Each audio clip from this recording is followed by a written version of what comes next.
Muy buenos días, bienvenidos. Esto es Cuarto Poder, aquí en Telemetro Radio, en compañía de Flor Mirachi, de Guido Rodríguez. ¿Cómo amanecen? ¿Cómo están? Muy buenos días, Atenógenes. Buenos días, Flor. Hoy es lunes 16 de noviembre del año 2020, año de inicio de la pandemia y año en que todavía no se termina de resolver el tema de las elecciones en los Estados Unidos, la primera potencia mundial. Oye, y acabé de leer un mensaje en Twitter del presidente de Estados Unidos que a eso de las 11:48 de la noche tuiteaba que había ganado la elección. Imagínate. 11:55 de la noche.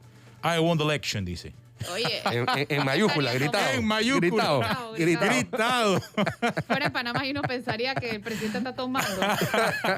No, y abajo Twitter, pues casi básicamente todo el timeline del presidente de Estados Unidos se lo suprime y le hace las advertencias, pero él sigue poniendo que ganó la elección. Realmente es una situación inédita lo que está ocurriendo en Estados Unidos con estas elecciones, ¿no? Bueno, como todo lo que ha pasado este año extraño, la pandemia, ahora los huracanes, ahora el presidente Trump que él dice que ganó la elección. Bueno, en fin, es muy complicado el panorama. Y viene capa, después de iota.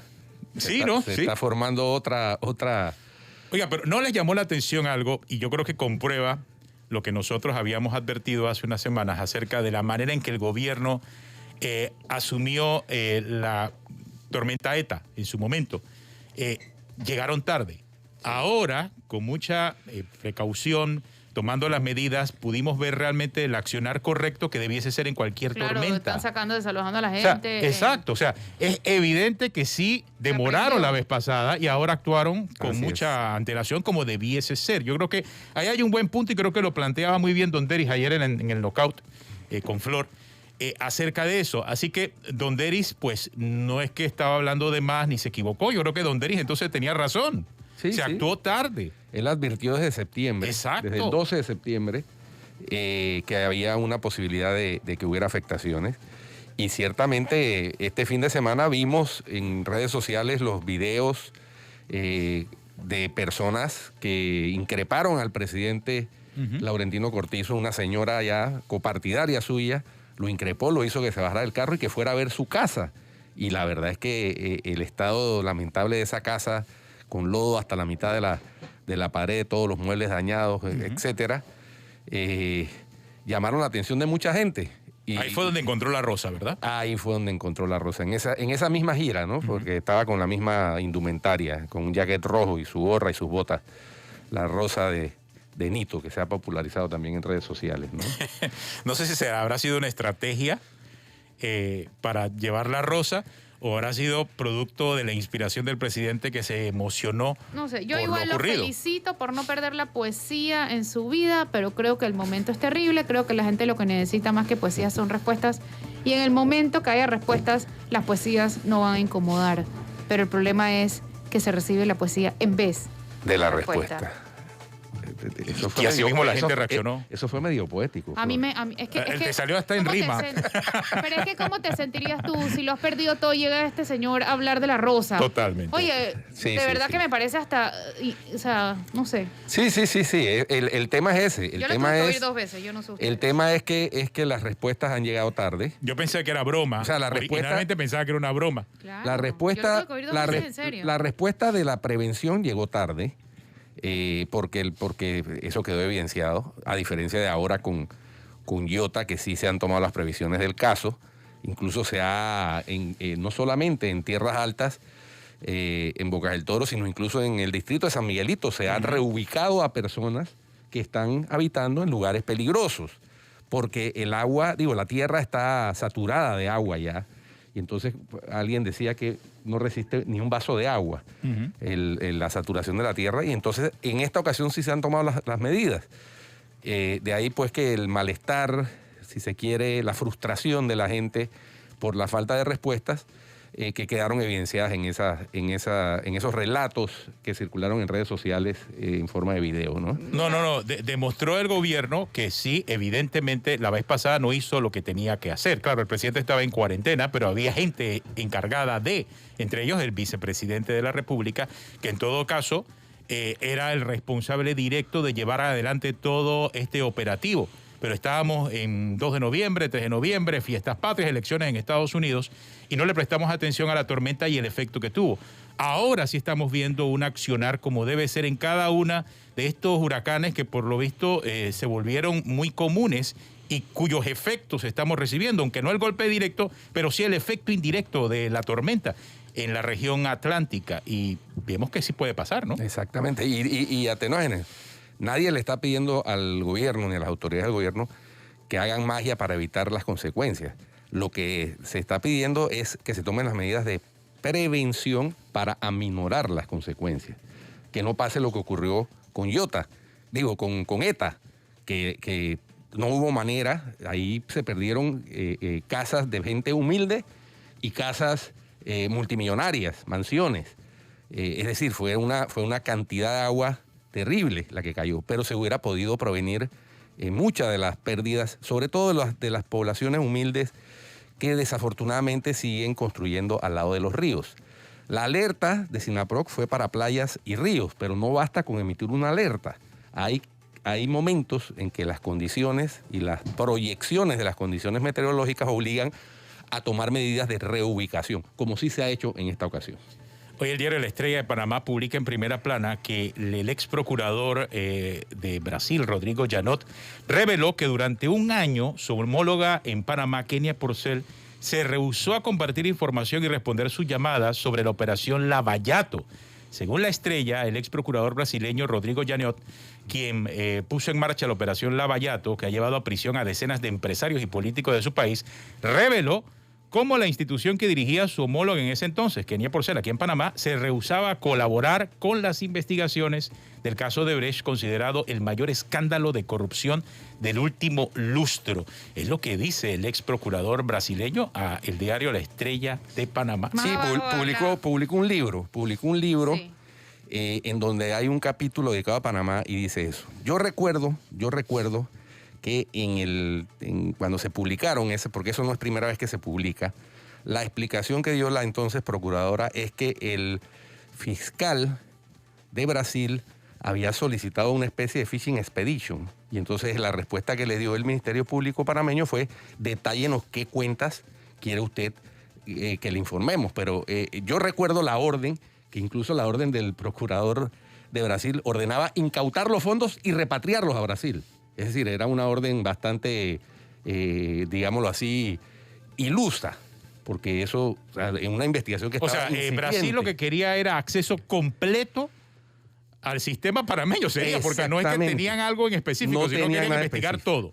Y entonces querían una oficina al lado de la Procuraduría para investigar. Con el tiempo, y también lo revela en el libro publicado, con el tiempo la Procuraduría de Panamá le dio incluso un USB con la información que estaba solicitando. Pero después de un año, por lo visto. Sí, después de un año ya detallada, cuando le pidieron detállenos qué información requiere, y le entregó. Y entonces la queja del procurador fue que ese no era el canal regular, sino a través de un mensaje. Yo creo que si la procuradora, de procurador a procurador, le entrega un USB con la información, eso es una colaboración. Eso es una colaboración y es un canal más formal que eso, no creo que haya. Pero entendamos los tiempos y entendamos las vías.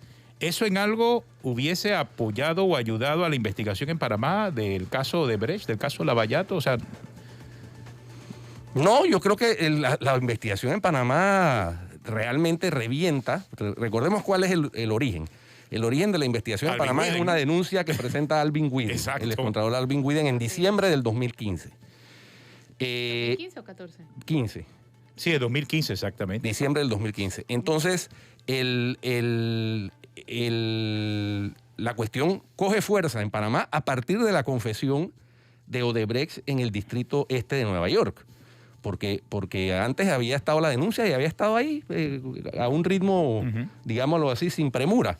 A partir de la confesión y del escándalo que genera la confesión de la compañía Odebrecht frente al fiscal del distrito este de Nueva York, donde confesaron haber pagado una serie de sobornos que en el caso de Panamá por lo menos terminó siendo mucho más de lo que confesaron en Estados Unidos. Acá llegó a 90 y tantos millones de dólares lo que se ha conocido, mientras que allá revelaron solo 59 millones. Claro, y la multa se estipula en base a lo que confesaron, no en base a lo que cometieron en serio. Así es. Entonces, esa es la génesis y ese es el desarrollo que tuvo la investigación. Lo de Lavallato era otra cosa. Lavallato terminó desbordándose hacia Odebrecht, pero inicialmente lo de Lavajato era una investigación aparte que tenía que ver con Petrobras y el manejo de fondos irregulares para financiar campañas políticas por parte de esa empresa estatal brasileña de petróleo. todo se fue entrelazando en el camino. Así es. Entonces solamente como un recorderis. Ricardo Martinelli, reporte final, 43,000 adherentes en su partido político RM, ¿no? Se llama así, Realizando Metas, creo que no me acuerdo cómo que se llama el partido. Sí. Oye, me llamó la atención un Twitter del diputado del PRD, Raúl Pineda, a raíz de ese Twitter de Martinelli, burlándose de Ricardo Lombana y en unos términos muy familiares diciéndole al expresidente Martinelli, Ricardo, dónale unos cuantos miles de firmantes Es que recuérdate a Lombana. recuérdate que Martinelli apoyó a Raúl Pineda cuando tuvo el accidente de la hermana. Entonces, él alguna vez en un knockout me dijo que él siempre iba a estar totalmente agradecido porque... Yo recuerdo, si eso lo dijo, yo le dije en su knockout. Ahora bien, la figura de Martinelli dentro del aspecto político, creando un partido, tiene también una razón real, dada las regulaciones del Código Electoral actual. Él busca blindarse al tener un partido político. Pero entiendo que en las propuestas de reformas... En las reformas... se elimina ese blindaje. Sí, pero todavía para los eso, directivos de partido. Pero no se ha decidido. Y después de escuchar la decisión que tomaron la semana pasada con relación al financiamiento privado, no sé si lo vieron, que se rechazó en el seno de las reformas, lo que dijeron los magistrados es que, bueno, el Código Electoral queda como está. Entonces, no vaya a ser que esto también ocurra algo similar, de que si se está buscando eliminar el fuero penal electoral para los presidentes de partido y para los miembros de las juntas directivas de partido, quedaría entonces como está el Código Electoral actual. Y así como está, si Ricardo Martinelli tiene un partido político, está blindado como presidente del partido, porque sería el presidente del partido político. Blindado entre comillas, porque no, finalmente los magistrados del Tribunal Electoral, ante una solicitud de levantamiento del fuero penal electoral, tienen la potestad de levantarlo, y de levantarlo en forma temprana. O sea que es un blindaje entre comillas. O sea que pero claro, ahora mismo no lo tiene, pero si se constituye como partido político, de darse la realidad, la información y la estadística que tiene, esto va a tomar quizás una semana, quizás antes de que termine el año, ¿o no? Toma tanto tiempo, no sé, no estoy de acuerdo con los términos, no estoy al tanto de los términos. Hay una serie de formalismos. Pero me parece que debe haber varios formalismos, pero por lo que veo, sí parece que está en camino de crear su partido político el señor Martinelli. Sí. Lo que alteraría, es más, per se, con 42,000 adherentes tiene más que partidos políticos establecidos hoy en día. Algunos tienen 23,000 miembros nada más. Sí, bueno, igual que el partido de los señores de País, ¿no? Que también tienen cerca de 40,000 miembros. Exactamente. Es más, con este número supuestamente va por encima del partido País, que tenía, creo que acaba de llegar a 40,000. Hay que ver qué va a ocurrir con este partido político del señor Martinelli. Habrá que depurar las firmas también, ¿no? Porque las de País, en teoría, ya fueron depuradas y se las pasaron de la vez pasada ahora. Entonces... Que había llegado como a 30, quedaron en 31,000. O sea, le eliminaron las que le tenían que eliminar. O sea, ya están depuradas las de País, las de RM no. Yo creo que no. Yo me imagino, pienso, eso va a tomar algo de tiempo. Claro. Pero hay que ver los tiempos y el interés que tiene el señor Martinelli en crear su partido y los demás que también quieren crear sus partidos, ¿no? Al final, Martinelli querrá con ese partido él subir otra vez o poner a alguien y tener el poder. Esa es la gran duda. Si él quiere regresar al poder, por lo que se ha escuchado y lo que se ha visto, él quiere regresar a ser presidente. Y hay muchas teorías acerca de con quién quiere o a quién quiere o con quién quiere compartir ese poder. Conociendo el antecedente, ¿ustedes creen realmente que él querrá compartir el poder? O sea, ¿alguien puede compartir el poder con el señor Ricardo Martinelli? Cuando fue presidente lo compartió. No. Ni con la asamblea. No, nada. Incluso él era el poder. Así es. Incluso siendo presidente de su partido anterior, Cambio Democrático, tuvo fuertes roces internos con personas que eran de su círculo cercano cuando era presidente. Exacto. Terminó perdiendo el partido y por eso es que está creando o se dedicó a crear este nuevo partido. Es decir, él es o todo o nada. Él no es me parece a mí, salvo mejor opinión, que él no es de estar compartiendo y menos cosas relacionadas con el poder. Vieron también que se suspendió el caso Blue Apple, ¿no? El caso Blue Apple. Sí, el viernes, es más, vi una nota de parte de la... De María Eugenia López, ¿no? Exactamente, Eso fue sí. como la semana pasada, me dejaste perdida. Yo Sí, dije, sí, no sí. lo vi hoy. No, eso fue el viernes, Sí, exactamente. sí. Bueno, Acá lo tenía. explicó, pero es que esa audiencia era el jueves. La suspendieron, eso fue lo que Sí, ella la estaba explicando luego. movieron para abril del 2021, ¿no? Exacto. Y ya estaba fijada la audiencia desde sí. enero para ahora y que no pudieron, Ahora bien, notificar a los implicados. En los implicados están los dos hijos Exacto. del expresidente Martinelli y que si son extraditados a Estados Unidos difícilmente van a ser notificados. ¿Qué va a pasar con ese caso? La otra razón para haber movido esa audiencia fue que tienen pendientes los recursos por resolver. Así que, pues por esas dos razones, cosa que no puedo entender, o sea... Es que es el sistema. Esa vista fiscal está desde hace... Sí. 13 meses. Nuestro sistema penal requiere reformas urgentes porque está diseñado, como ya hemos dicho y planteado aquí, para generar impunidad, con todo lo que eso significa, con todo lo que eso deja de mal sabor en la población, con todo lo que eso genera de la percepción de que la justicia es una para los hijos de la cocinera, como se dice, los de a pie, y otra para los cocotudos, por mencionar un nombre que usaba el expresidente Martinelli. Entonces los delincuentes de cuello blanco van por una pista distinta de, de lo que van las personas de a pie. Y eso es obvio. Eso es indeseable en cualquier sistema de administración. Pero dadas las excusas que brindó la magistrada, la postergación del proceso, cuidado que ese caso Blue Apple termina prescribiendo.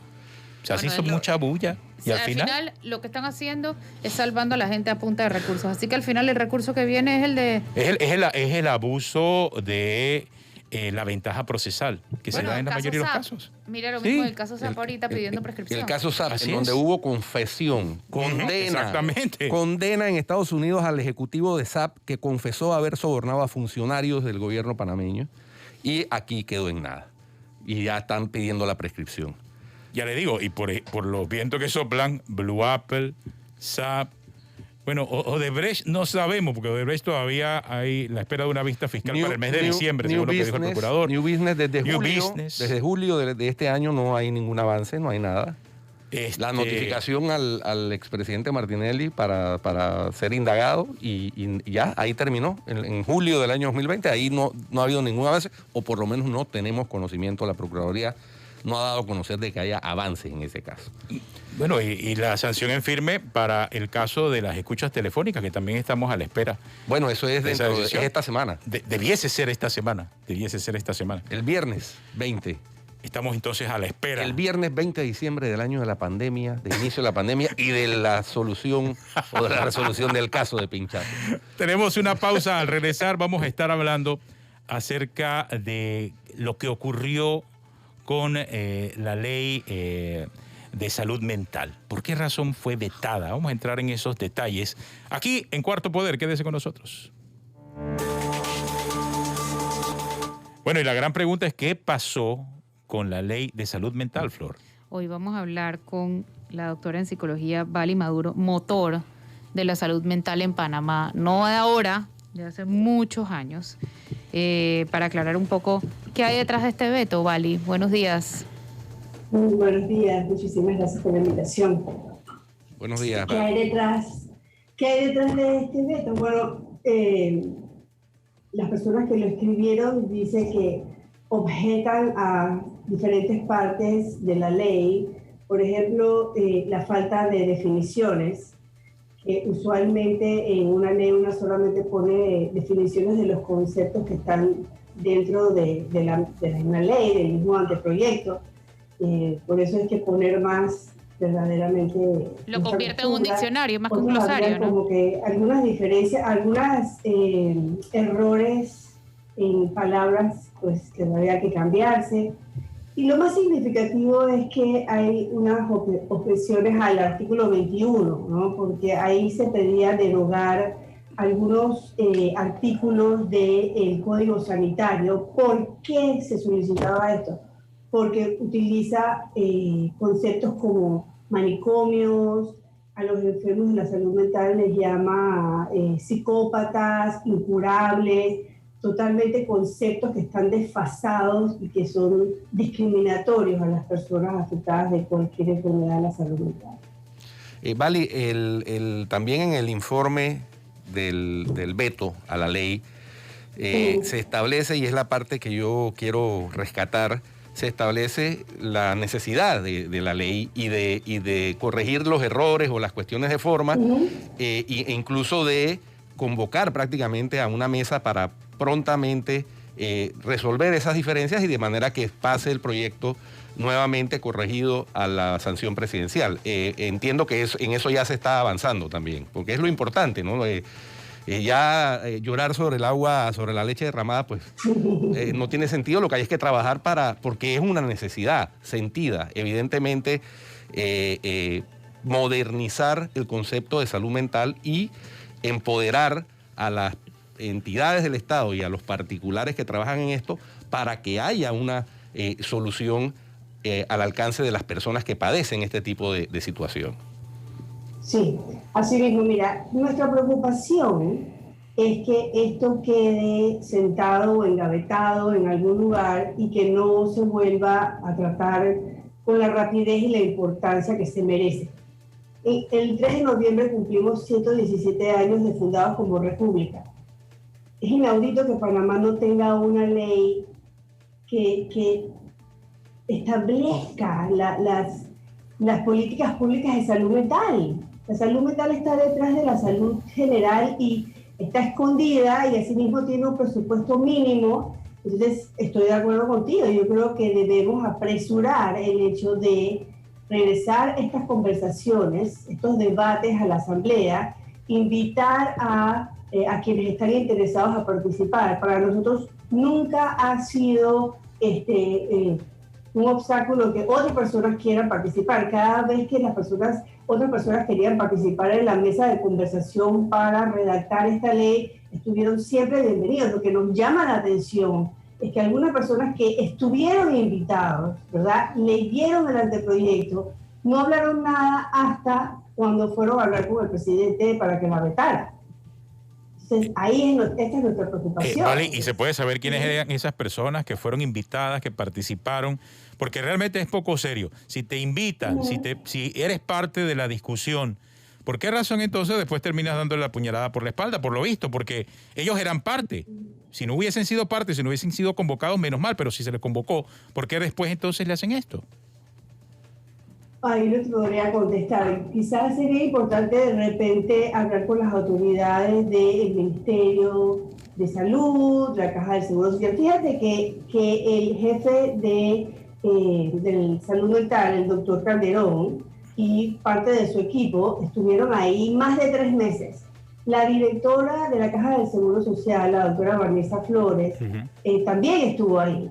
Pero si ustedes leen las objeciones, dice que funcionarios del Ministerio de Salud, funcionarios de la Caja del Seguro Social, funcionarios del Instituto Nacional de Salud Mental están dentro de las personas que objetan o que presentaron las objeciones. Entonces quizás sería bueno de repente que ustedes inviten a personas que trabajan en estas instituciones, porque en la carta no dice los nombres. Pero a nosotros nos llama mucho la atención que estuvieron ahí funcionarios de esas entidades, pero entonces ahora los que objetan también vienen de esas mismas entidades. ¿Hay un tema de egos de por medio?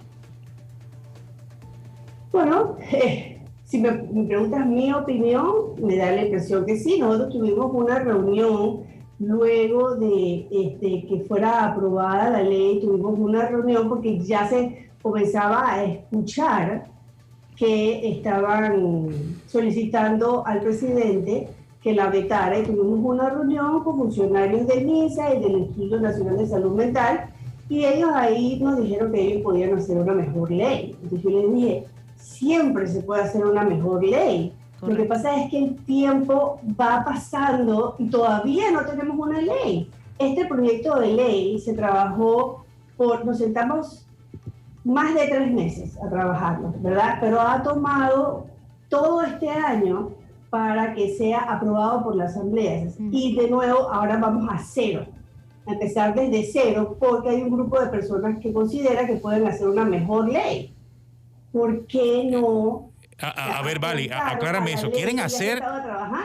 Aclárame eso, Vali. ¿Quieren hacer, o sea, si ya hay algo sobre la mesa que se ha consensuado, ¿quieren proponer algo nuevo, diferente? No puede ser, ¿de verdad? Eso fue lo que dijeron en su momento en la reunión. Hay un grupo de personas que consideran que ellos, o sea, que esta ley hay que sacarla y que hay que empezar de cero, hay que hacer nuevos procesos. ¿De verdad? No puede ser. Bueno, pero si nos basamos en el veto es parcial y podría corregirse. No tendrían por qué no aprobarla si se corrige. Yo quisiera saber, Vali... Pero comenzar de cero es exagerado, ¿no? Por supuesto, porque esa ley está consensuada y es una buena ley. De trabajo. Exacto. Sí, Vali, yo quiero saber, en el día a día, en la práctica, ¿cómo se traduce no tener esta ley?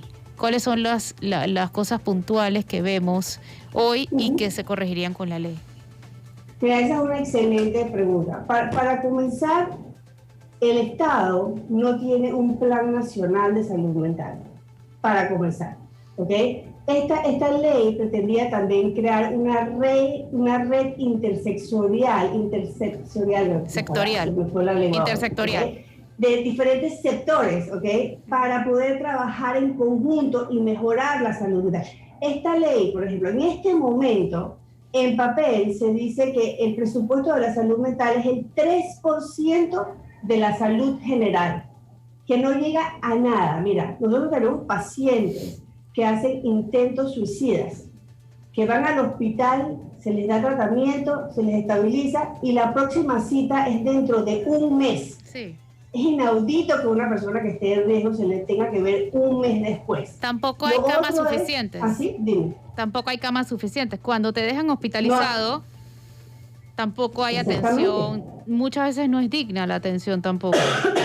No solamente no hay camas suficientes, Flor, hay hospitales privados que no aceptan estos enfermos. Correcto.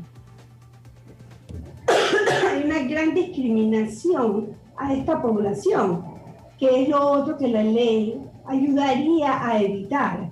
Entonces, lo otro es que la ley estaba tratando de que los seguros médicos, que en este momento no cubren estas enfermedades, que es otra discriminación, sí, ¿okay? Tuvieran que abrir el espacio para este tipo de enfermedades. Eso hubiera sido un avance enorme, porque mucha gente uno se encuentra que evidentemente sabe que necesita ayuda, incluso lo sabe, no solamente la necesita, sino que lo sabe, que es muy importante en estos temas, y que no puede conseguir una cita, porque en la pública se la dan para en 2 meses y en la privada no la puede pagar porque el seguro no lo ayuda. Así mismo. De ese tema puntualmente, o sea, las leyes de salud mental del país, ¿de cuándo datan? Porque me llamó la atención una carta que enviaron los miembros de la Asociación de Pacientes de Enfermedades, exactamente, de trastornos mentales. Y ellos citaban, por ejemplo, algunos términos que realmente definen nuestra ley actual, términos como retardo mental, menores anormales, manicomio, creo que lo mencionaste al principio. O sea, esos términos están en la ley actual. En el Código Sanitario. No existe una ley de salud mental, ¿ok? De vuelta. Igual como la salud mental está dentro y metida, escondida en una esquina de la salud general, las leyes que la regulan están dentro de las leyes generales de la salud. ¿Ok? Entonces, no hay algo específico de la salud mental. Esta sería la primera ley que establece las políticas públicas del Estado en cuanto al tema de salud mental. ¿Ok? Y entonces, sí, tenía la razón. Lo que estamos hablando ahí es del Código Sanitario, que ahí también entonces tiene algunas políticas públicas, y que ese código es de 1947. Sí, exacto. Como tal. Ahora, los que se oponen... Totalmente desfasado. ¿Okay? Los que se oponen han presentado alguna propuesta, ¿tienen ellos alguna propuesta? Porque hay gente aquí que no da ni dice dónde hay. O sea, ¿tienen algo sobre la mesa o ni siquiera han pensado en eso y simple y sencillamente se oponen por oponerse? Yo no conozco de ninguna otra propuesta. Lo que sí debo decir y aclarar que, por ejemplo, esta misma mesa de profesionales que trabajamos por 3 meses, también trabajamos en la ahora ley 174, ¿okay? De las conductas de riesgo suicida. Sí. Lo que yo conozco es que el gobierno, con todos los eventos que habían pasado en los últimos 3 años, con la cantidad de personas muriendo por suicidio, consideró de suma importancia y anterior, ¿no?, para hacer primero la ley que regía esto de los servicios y las reacciones a los tratamientos de las conductas de riesgo suicida. Y esa ley pasó como si nada, con ninguna objeción. Esa ley fue presentada por la ex ministra Rosario Turco, ¿sí? Y nosotros trabajamos en eso también. Entonces, ya hay una ley específicamente para las políticas públicas de cómo reaccionar y cómo prevenir y cómo promover, ¿okay?, la prevención de estas conductas. Sí. Pero esta ley, la de 314, sería específica y más amplia para todo lo que se trata de la salud mental. Eso no existe hasta el momento en Panamá. Importante porque sin duda se requiere una actualización por lo que ya hemos anotado, ha anotado la doctora Maduro y hemos notado acá términos que son incluso discriminatorios, que se usaban comúnmente hace 70 años, pero que hoy son ya han sido superados por toda una serie de conceptos, incluso que llevan el cumplimiento de estándares internacionales y compromisos del Estado panameño con esos estándares. De manera pues que ojalá se pueda retomar esta discusión para rescatar esa ley 314, hacerle las correcciones del caso, porque lo importante no es quién la haya presentado, lo importante es la necesidad de que se adopte esa legislación que define una serie de políticas públicas en materia de salud mental. Necesarias para Panamá, y más en medio de una pandemia que conllevó una serie de medidas de restricción de movilidad o encierro que ha afectado gravemente a una buena parte de la población, sin duda alguna, especialmente a las personas mayores y a los niños, porque eso es indudable que ese encierro en que estuvimos afectó de alguna manera a esas personas. Sí, la Organización Mundial de la Salud, su lema este año es invertir en la salud mental. Y ellos hablan de una segunda pandemia, que sería la pandemia a la salud mental, las enfermedades de la salud mental. Es de suma importancia y urgencia que la Asamblea retome este tema para que abra los debates para sí mismos, o sea, hacer los cambios que considere que sean necesarios y pasar esta ley, y entonces ahí mismo iniciar entonces con la reglamentación de la ley y poner en acción ese plan de salud mental, que es de suma importancia. Nosotros no estamos viendo todos los efectos de la pandemia en este momento, los vamos a ver en los próximos años y necesitamos estar preparados para eso, para poder responder a las necesidades de la población. Lo que a mí me llama la atención es que en el veto parcial se dice que faltan definiciones en el glosario, pero si actualmente no existe. O sea, si hay algo que no existe y tienes un avance, esa parte yo no la termino de entender. Es simple y sencillamente una excusa. Lo que pasa es que son cosas muy de forma. El veto también. Pero es que no hay nada. Es que no tienes nada hoy en día. Nada. Solo lo que establece el Código Sanitario. Claro, pero las definiciones que con definiciones como manicomio, con esta cantidad de cosas, retardo mental, o sea, cosas que ya no se usan, términos que ni siquiera se usan hace más de 20 años. Ahora, lo que faltan, 100% faltan, pero es que un glosario define las palabras que se desarrollan en la ley. En la ley, no tiene otras. por qué incluir más, porque entonces sería un diccionario de salud mental. No tiene por qué ser exhaustivo en temas que no aborda la ley. En eso yo creo que... pero si existiera algo y se quisiera reformar se entiende, pero es que no hay nada y es algo nuevo, es algo... Digo, ya estamos atrasados. El Código Sanitario sí lo describe. Lo que pasa es que... Y que no fue consensuado, eso sí es falso. No sé quién estará asesorando al presidente en esto, pero eso es falso porque hubo 3 meses de reuniones, más preparaciones mucho antes.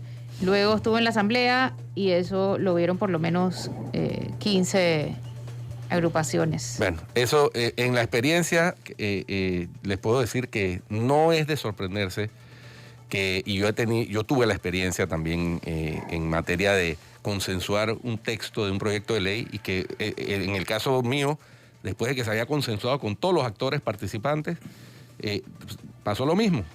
Alguien de una de las instituciones le dijo al presidente de la República que no estaba de acuerdo. En vez de haberlo dicho cuando estábamos en la mesa de discusión, lo esperó hasta el último momento para plantear su objeción.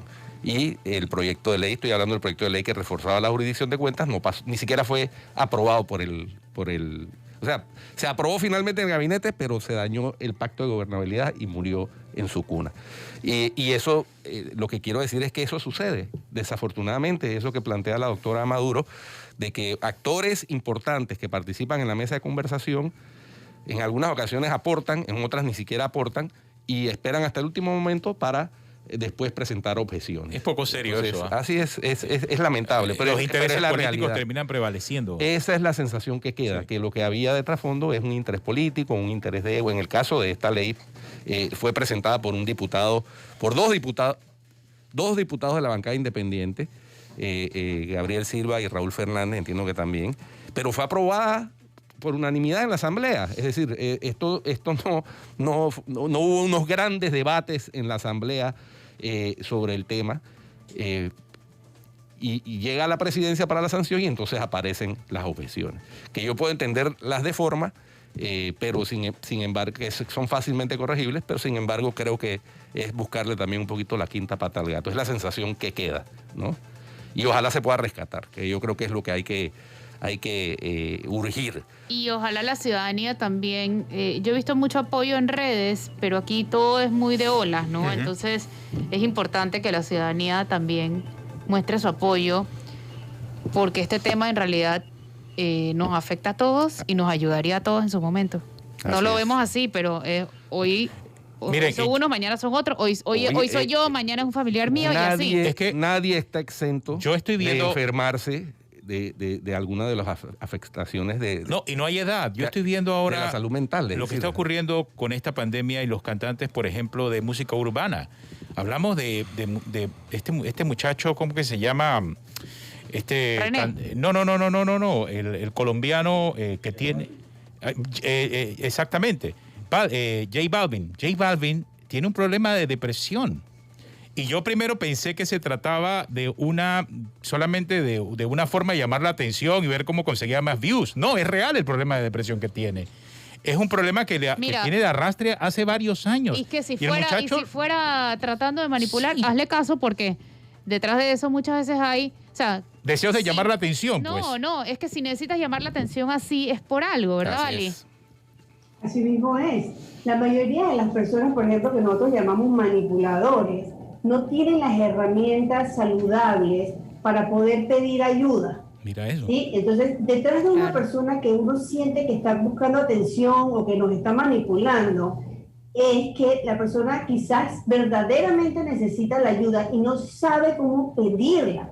Entonces, en vez de rechazarlos, ¿ok?, o denigrarlos, o estigmatizarlos, lo que necesitamos hacer es escucharlos y tratar de ayudarlos a que puedan comunicar de una manera saludable lo que están necesitando, lo que están sintiendo. Porque, por ejemplo, hay muchas de estas personas que amenazan con hacerse daño y quizás no se quieren morir, pero terminan muriendo por algún accidente porque no supieron cómo comunicarse de otra manera. Entonces, de vuelta, es importante no rechazarlo y poner atención. Lo otro es que estos cantantes, ¿verdad?, los artistas muchas veces, ponen sus emociones en su arte, en sus canciones, en sus pinturas, en sus líricas, ¿verdad? Entonces, no solamente los ayudan a ellos a procesar lo que están viviendo, pero también le dan voz a aquellas personas que no tienen esa audiencia o esa influencia pública. Yo creo que es de gran beneficio de que se hable en cualquier ámbito, así como ustedes en las noticias o de repente la sociedad pública a su manera en las redes sociales, estas personas a través de su arte, que se hable de las dificultades en la salud mental. Normalizar. Porque ya nos hemos callado por años y las personas han sufrido en silencio. Hay que romper el No, silencio. y lo que acabas de decir, mira, yo eso no lo Exactamente. sabía. O sea, cuando una persona trata de llamar la atención, o sea, es un mensaje que te está mandando. sabe, Interesante claro, eso. porque no sabe hacerlo Sí. de otra manera. Y si necesita llamar tu atención de esa manera, Claro. es por algo. Claro. Entonces hay que aprender a escuchar, más que contestar, escuchar. Y atentos a esos mensajes también, ¿no? Por supuesto. Ujú. Por supuesto. De hecho, Sí. el suicidio es el acto final de un proceso que generalmente ya había sido comunicado. Lo que pasa es que mucha gente no lo sabe leer o escuchar. Y en eso también, gracias a Dios, se ha trabajado por parte de la sociedad civil con líneas de apoyo. Vale, ¿tú participas en alguno de esos proyectos? Sí, yo participo en Te Escucho Panamá, pero por ejemplo yo participo con Flores, Rompamos el Silencio, que Flores es la cabeza de eso, y se han hecho, ¿cuántas personas? Miles de personas han ido a aprender sobre cómo reconocer y cómo responder al riesgo suicida. No solamente eso, las miles de personas han ayudado a otras personas, ¿verdad? En el hecho de ya saber a dónde asistir. De repente, saber que a una persona hay que llevarla a un cuarto de urgencia cuando la persona está amenazando y tiene un riesgo elevado, ¿sí? O como de repente, antes muchas personas decían, ay, no hables de eso, y cerraban el espacio, ¿no? Entonces, todas estas actividades de la sociedad civil que apoyan, ¿ok? O de repente hacen el trabajo que el Estado no está pudiendo hacer en este momento, han hecho una gran diferencia en cuanto a la salud mental y el tema del riesgo suicida. Entonces, ¿por qué poner un bloqueo a un nuevo paso hacia adelante en este tema? Totalmente. Mucho más en este momento, como ya les estoy diciendo, la pandemia no solamente va a afectar a la salud física, van a venir grandes efectos a la salud mental de muchos de la población panameña. Oye, muchas gracias, Vali, por tu tiempo, por Gracias, compartir Vali. con nosotros ese mensaje. Gracias a ustedes por el espacio. Muchas gracias. Y Vali. bueno, esperemos que se les encienda el bombillo a los que tienen que tomar la decisión con relación a este veto, porque realmente por lo que hay, o mejor dicho, por lo que no hay y lo que ahora podemos tener, ya sobran las razones. Encontraron como la única razón posible para vetar, o sea, veto el glosario, pues ya. Ojalá se les aparezca la rosa roja Sí. de la esperanza. Ojalá se les aparezca la rosa roja de la esperanza. Una pausa y ya regresamos aquí en Cuarto. Hola. Seguimos aquí en Cuarto Poder y quedé con muchas dudas ahí sobre el tema de la salud mental y el deseo de llamar la atención de mucha gente, Flor, y que lo vemos en la política y que lo vemos en las denuncias de corrupción que tenemos, ¿no? Y yo creo que da para más adelante profundizar en ese asunto, Vamos a ver me si parece, para mañana ¿no? o miércoles. Sí. ¿A qué no es?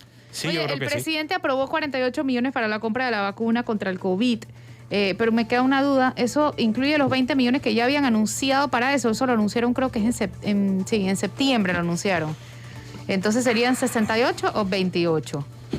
¿Quién sabe? Ya, Buena y a pregunta. propósito de vacunas, el laboratorio Moderna También. anunció que su vacuna tiene 94.5 de eficiencia. O sea que para hay una prevención del competencia COVID. saludable en ese sentido. Pfizer, Moderna, están todos compitiendo. Pfizer 90, Ah. Sputnik 92, Moderna 94.5.